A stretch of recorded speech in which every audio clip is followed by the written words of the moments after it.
Hello everyone and welcome to the Black Ops 6 beta. As always, I'm gonna be doing a full showcase of this game, the menus, the Gunsmith, the perks, pretty much everything. But if you want to skip ahead to my gameplay impressions of this, then skip to the time on screen right now. This video is also divided in chapters, so you can skip ahead right on it. But if you're interested in everything else about the game, let's begin. So, right now, what we have in the beta is very limited, of course. First thing is this, there's a training course. This essentially is a tutorial mode where they'll show you how to use Omni movement.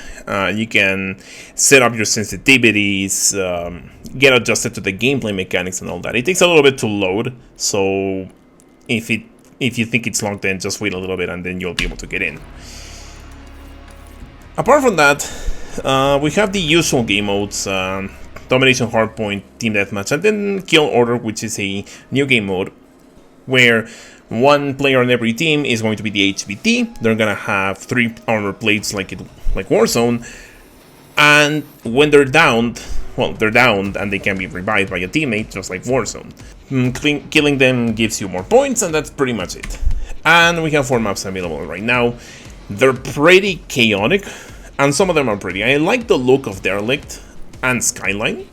I'll even rewind a little bit, but yeah, these are distinctively Black Ops maps. And then you have Face Off. These are your shipment style maps, really small, really chaotic, although surprisingly with better spawns. And then you have Kill Confirmed and Team Deathmatch. It's weird that we don't have Kill Confirmed in the core mosh pit, but whatever. Treyarch does what they do. Now let's look at the weapons, but before that, Scorestreaks, because there's not a awful lot to say here. So, we have things like Scout Pulse, which is a personal radar. Reveals enemies nearby on the user's minimap. This is only for you, it's not for your team, so don't bother with this one. R6D and Black Ops Staple. UAB, which is the most expensive UAB we've ever had. 675 score. And the score system in this game is traditional. There's no changes, other than there is a perk called Dispatcher that makes non-lethal score streaks cheaper. So this one's 500 with Dispatcher. Then you have Counter UAV, which is only 25 points more expensive, or 50 you're using Dispatcher, but that means that usually you're gonna be getting the UAV and CUAV at the exact same time when playing the game. So that's pretty funny. You have the Watchdog Hilo, which is a scout hilo, or rather Overwatch Hilo, yeah, that one. It follows you around, and it's not great at killing enemies, but it's great at scaring them. You're gonna be locking down areas with these things, so I think that's where its true value is at. And then you have the Hellstorm, which for whatever reason is more expensive than the Watchdog Hilo. But it's like every other Hellstorm that you've seen. It shoots 3 rockets, well, it shoots 2 rockets, and then you shoot the final rocket, the main one. It's pretty good at killing enemies, that's for sure. So, the guns. I'm going to show you this XM4 class right here to explain some things. First, you can still equip 5 attachments. There's going to be a wild card that allows you to equip 8, which means you're going to be able to equip 8 of the 9 available spots right here.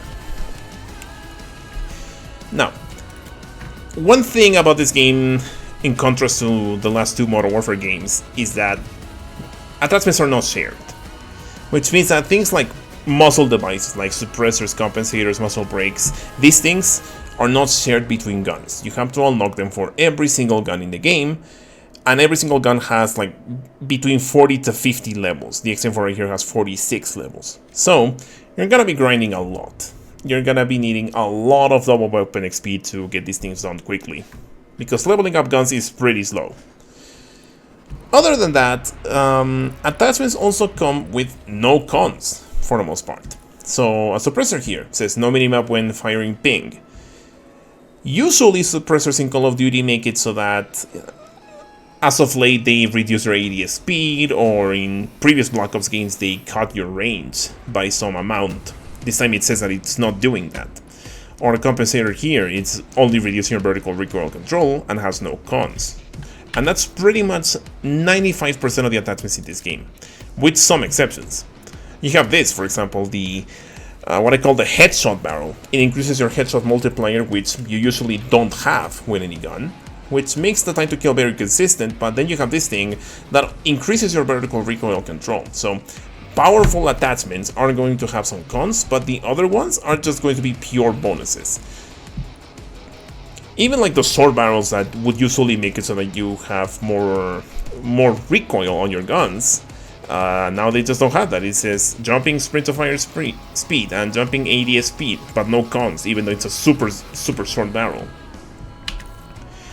Then you have things like your under barrels, you have noob tubes, which are surprisingly effective in this game. None of them come with cons. There is a marksman foregrip that gives you ADS focus. Don't equip this on anything that's like an automatic gun. It's completely pointless. It gives you the sniper focus that comes by default with those guns.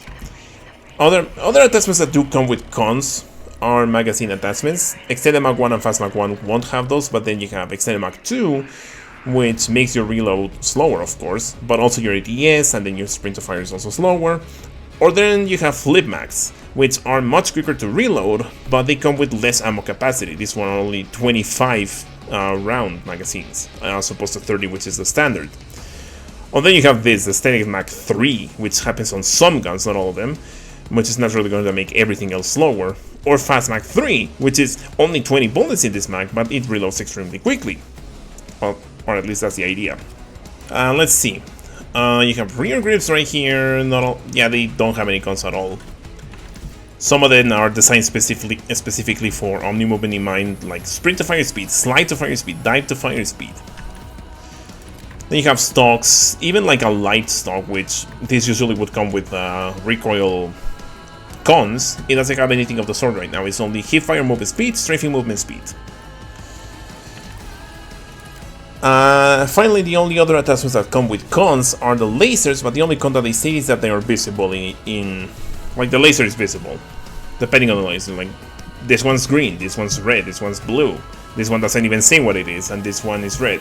This one, the tactical laser, gives you tactical stance from Modern Warfare 3, which is not something you have by default in this game, but if you equip this laser, then you will have it available.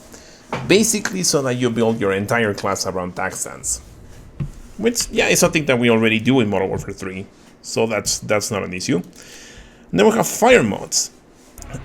These are basically where you'll find things like FMJ, rapid fire, which doesn't state any cons, but it actually gives you less vertical recoil control. It harms your recoil by like 10%. So it seems like some attachments don't really state that they have cons when they do have them. But you would expect out of rapid fire that your gun's gonna kick more, naturally. Except that it does actually affect your recoil control more than it should. But then you have things like recoil springs that benefit your vertical and recoil your vertical and horizontal recoil control at the same time, and then overpressure, which gives you extra bullet velocity. And that's about it. We don't have access to cosmetics as yet, but they're gonna be about the same as the last two games, except that the camo grind is going to be different this year. We only have this no box charm because beta testing and whatnot, and I don't know what happened here. The no box attachment, charm, gave me a bug. That's cool. But anywho, you have things like pistols, of course. You can customize your pistols, and then you have launchers as well. And finally, you have a melee. You have a dedicated melee spot now, because if you hold down the melee button, it brings out the knife. Let's see, tacticals. Nothing interesting right here. This prox alarm is pretty new. You have frag, Sentex, thermal grenade, nothing interesting here. Field upgrades, assault pack, which gives you extra ammo. Trophy system is a trophy system. Neurogas locks down an area with gas that slows you down and deals damage. Not very useful. Acoustic amp is one that it's a different take on Infinity Ward's Dead Silence, where you activated that one and it gave you silent footsteps for a short amount of time. This one instead increases the enemy footsteps for a short amount of time. How useful is this? I don't know. I honestly haven't felt any difference in enemy footsteps. Maybe I was not listening for them too well, but I never found this thing to be quite useful, so I'm not using it. It's whatever. And then we have the perk system. So we have 3 perk tiers as always. It's pretty standard here. But every tier has perks of 3 different colors: red, blue, and green. They're all dedicated to different kinds of playstyles. The reds are meant for more aggressive playstyles, the blues are meant for recon, as in using your minimap, for example, or tracker with lets you see enemy footsteps. Or then you have the green ones, which are meant for score streaks and equipment. So they're dedicated to specific things each. And what happens is, if you equip 3 perks of the same color, you're gonna get a specialty. For example, like if I did this, I don't have a specialty. If I equip Guardian again, I now have a specialty. So we have 3 perk specialties: 1 red, 1 blue, and 1 green. Enforcer basically makes it so that you heal faster and you move faster after killing someone. Recon, you see enemies, you have wall hacks, essentially, as you spawn. For a very short time, but you do have wall hacks. And you leave no dead skulls when killing enemies, that's another benefit. And then you have Strategist, which means that you earn bonus score for objectives and destroying enemy content. So it's good to destroy trophy systems and assault packs and things like that when you have this specialty right here. And your field upgrades also recharge faster. Finally, we have wildcards. We only have Overkill and Perk Greed for now. Overkill is basically so that you can equip 2 primaries or 2 secondaries. It also works as Underkill, so you can equip 2 pistols if you want, or a pistol and a launcher if you're so inclined. And then you have Perk Greed, which this time only gives you 1 extra perk instead of 3 extra perks like Cold War. What this does though is you can have a green setup right here to give me the Strategist specialty. But then I can also have a red perk that lets me choose from the entire list of perks right here. So I could have Ghost if I want, I could have Double Time, Gung-Ho, Assassin, Dexterity, whichever I want, without sacrificing my specialty right here.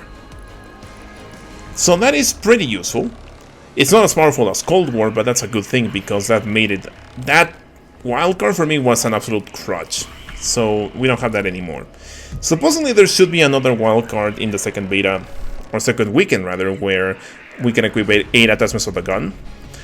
And that might seem a lot better this time since Perk Greed is only 1 extra perk, or 2 extra perks if you're using a specialty. One thing I forgot to mention is that we have a global weapon build system this time. What that means is that when you make a class with 1 weapon, if you have other classes across multiplayer, Warzone, or zombies that use the same weapon, those are going to update automatically. Which means, for example, I have this Jackal PDW right here that's equipped with these attachments, okay? Now, let's say I remove the optic. So now I'm using iron sights with this thing, right? Now I have another class, this one right here, that had the Scourge PDW. I mean the Jackal PDW. And it automatically updated to not have that optic. But what happens if I, in this separate class, I equip an optic?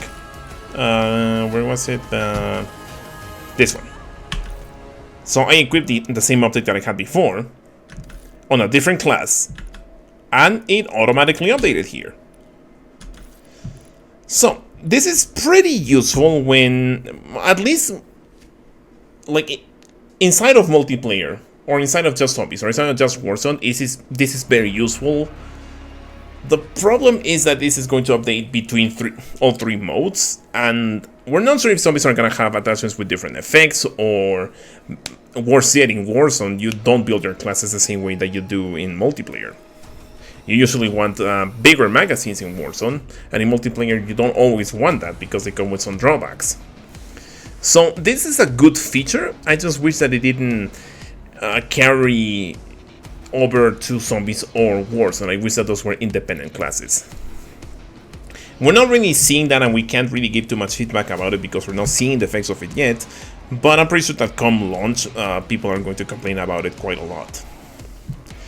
But regardless, that's pretty cool. And one last thing is regarding the master crafts. So let's look at the sniper right here. So these are the Bolt Edition master crafts. And they do have one neat feature now, which is built-in mastercraft look. Which means that, for example, this stock right here has this this thermometer, right? And regardless of which stock I'm choosing, it's not going to change. The look is going to remain the same, but the effects are going to change, obviously. So I can choose whichever stock I want and it's going to look the same. Does this apply to every single attachment? No, because this comes with a default optic, of course. But if I change it, then of course it's going to change the optic. Naturally, it only makes sense. So some attachments are going to change, but for the most part, the whole look of the Mastercraft is going to be kept intact. Like for example, let's see. Yeah, the rear grips are not part of the look. They will change. The magazine. Yeah, I mean the magazine sizes are also pretty different. I think this one could maybe not change, but that's how they kept it, so I guess. But for the most part, the whole look of the Mastercraft is going to be kept intact. We have this shotgun right here as well. Yeah, there you go. So, for example, this one's supposed to come with a suppressor instead of something else, right? And it completes the look of the Mastercraft. But if I change it to a modified choke, then you can see that the effects are still there, but the suppressor isn't. I guess it would be jarring if you had a visible suppressor, but it works like a choke instead. I don't know. So it's not like every... I suppose what's telling is that these attachments, the ones that are marked here with the Mastercraft logo, are the ones that are not going to change no matter what you do. No matter what you do to your gun, these are going to look exactly the same and they're not going to change the whole look of the whole thing. So that's good. That means that if you buy a Mastercraft in the bundles or the launch edition or the bulk edition ones that you're gonna get, they're gonna look the same. They're not going to ruin the look of the gun. Now I hope that they apply this to pretty much every blueprint that they sell with this game. I don't think they're gonna do that, but that would be the ideal solution, I think. So that if you buy a blueprint, then it's going to look like the blueprint that you bought without the garbage attachments. Because that's always going to happen. But yeah. Apart from that, that's pretty much all you need to know about the guns. Not so important things, we have operators. From the Vault Edition we have Brutus and Klaus. These are characters from Zombies, so I don't expect that these will be unlockable by any challenges or something like that. But we do have Park and Adler, which are not loading for some reason. These are Vault Edition skins as well, which makes me worry that we won't have Adler or Park as unlockable characters come the launch of the game. This is something that they've done with Modern Warfare 2 and 3. So yeah, it would be some tomfoolery if they didn't do this once again, because these are two pretty key characters for Black Ops, especially Adler. I'm not sure if Park is going to be in the campaign, but if she is, then she should be unlockable as a character in multiplayer without needing the Vault Edition. They have 4 other operators per side. They do have some cool intros, like look at Stone right here. He comes back from Cold War, and if he chooses to load, there you go. So yeah, that's pretty cool. What else do you have? You have your progression tab right here. This tells you what you unlock at any point. Customization, you have the usual emblem. You don't customize emblems, you just choose emblems. Calling cards, emotes and sprays. Something that bothers me this time is that they assigned the weapon inspect to the emote menu, which means that there's no dedicated weapon inspect button anymore, and that pisses me off. That's gonna make showcases look a little ugly. You have loading screens. I just keep it to the default one because loading screens are pretty good this time around. They're not boring. And choosing a loading screen like this is going to make it very boring, so don't do that. Clan tag as always, and then finally you have this, the HUD presets. Now, I understand that we should be able to customize the HUD completely come launch, but I'm not entirely sure. Like, for example, we only have presets right now, but we have these, for example. Oh, this one comes with a compass, for example. Or this one is just a magnified version of the standard. Would you look at that? Always make sure to change your minimap from circle to square, because you get more minimap with the square setup. And magnified might actually help you use the minimap a little bit more. I'm going to try that and see for myself if I need it. And then we have the color customization just like we had before. I always set my enemies to yellow because they stand out better for me that way. And that's pretty much it. Now I'm gonna jump into some matches and I'm going to tell you about my experiences with this game. So see you there. So here's some gameplay. I'm using an XM4 build made for tactical stance with the laser that lets you do that. I'm trying to show this off because I don't want you to see more Jackal gameplay because everyone is bored of that gun already. So, what I think of the guns in this game. So far, they're pretty fun to use. Obviously, the Jackal is overtuned beyond belief. That gun is supposed to be a high mobility, fast handling SMG, but it's able to do pretty much everything. Long ranges, medium ranges, high damage. It does way too much that other guns that can't really keep up. Even this XM4, it's using a rapid fire build as well. So this should be able to compete with most SMGs up close. It fires really quickly, that's why I'm using Extended Max 2 as well. And yeah, the Jackal is just way too strong. And then there are other guns, like one of my favorite ones is the SWAT 556.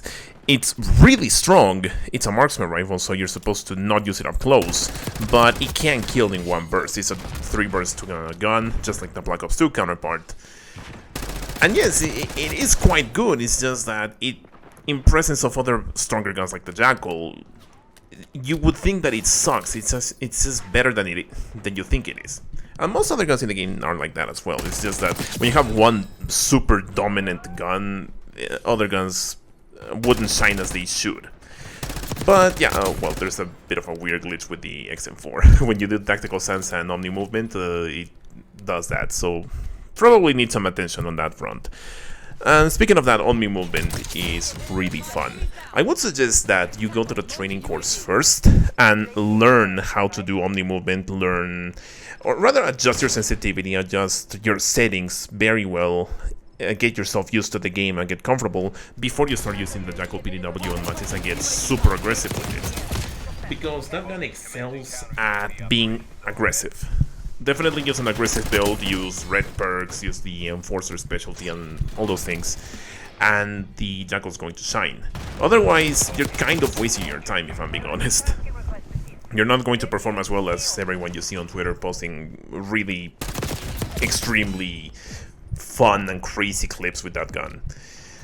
Other guns like sniper rifles, for example, do have issues with idle sway and swaying while strafing. There's pre-aiming sway, so wherever you aim, your reticle is not going to be centered perfectly on that spot. So yeah, some issues to be solved. Definitely, it's not as... I would say that the guns feel good, but not as well as Modern Warfare 3. I think that game tuned guns to, I'd say, almost perfection. Modern Warfare 3 just feels really well. Now, when it comes to Omni movement, like I said, you need to learn it. I'm trying to showcase it as much as possible here because it's really fun and, well, these people really allowed it to happen. I've been trying for like 5 matches to get some good gameplay here, so this is about my 5th or 6th attempt at doing this and making this XM4 look good.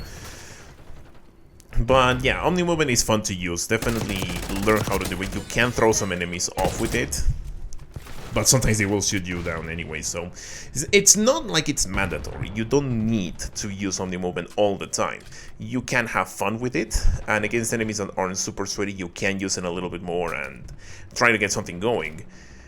But it's not mandatory. You don't have to use Omni movement all the time, and you don't have to use it on every gun. Like the SWAT 556 that I mentioned earlier, you don't need Omni movement to use that gun. You can just use it like a marksman rifle. You can use it like a sniper. You can just camp on the map and still get some kills off. It's just that when enemies do use Omni movement against you, it's going to be hard. They're going to dive out of sight. They're going to slide out of sight. They're going to slide and dive into you and shoot you because they can break cameras with that. And there have been many instances in this game where breaking cameras is quite effective.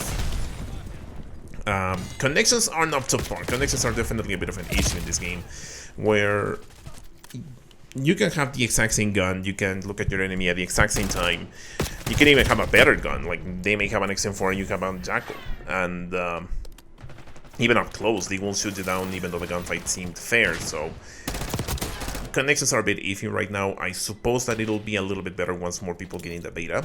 Even though, as you can see in this gameplay, I have 62 milliseconds of ping, which is my best possible connection in Call of Duty as of right now. So it's a little bit strange, but yeah, connections do need a little bit of touching up. Also, there are plenty instances of packet burst. In many matches I've had those as well, even on 60 milliseconds, so yeah, definitely it's not there. I do suspect that things will get better with launch when more players show up in the game. We'll definitely see on weekend 2 of the beta if connections do improve. But yeah, as of right now I can't comment too positively on it. I feel Modern Warfare 3 feels much better connection-wise, even though that game has a big issue with packet bursting as well, but I just feel like it's way worse in Black Ops 6 right now. So again, we'll have to see. Definitely people will let you know on social media that is the case if it improves.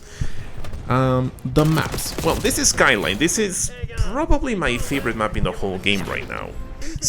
This one is Derelict, and yeah, people are a little bit harder to see on this map, I'm not going to lie. Derelict has a bit of problem with player visibility. Some other maps do as well. I think Rewind, the longest range map in the game, that's had a huge issue with player visibility in that players blend in really well with the background. Even though I'm using, I always use yellow enemy nameplates because it lets me see them better. I do have a slight color blindness, so red blends in a little too much for me, so I always change it to yellow. And even still, sometimes enemies are hard to see.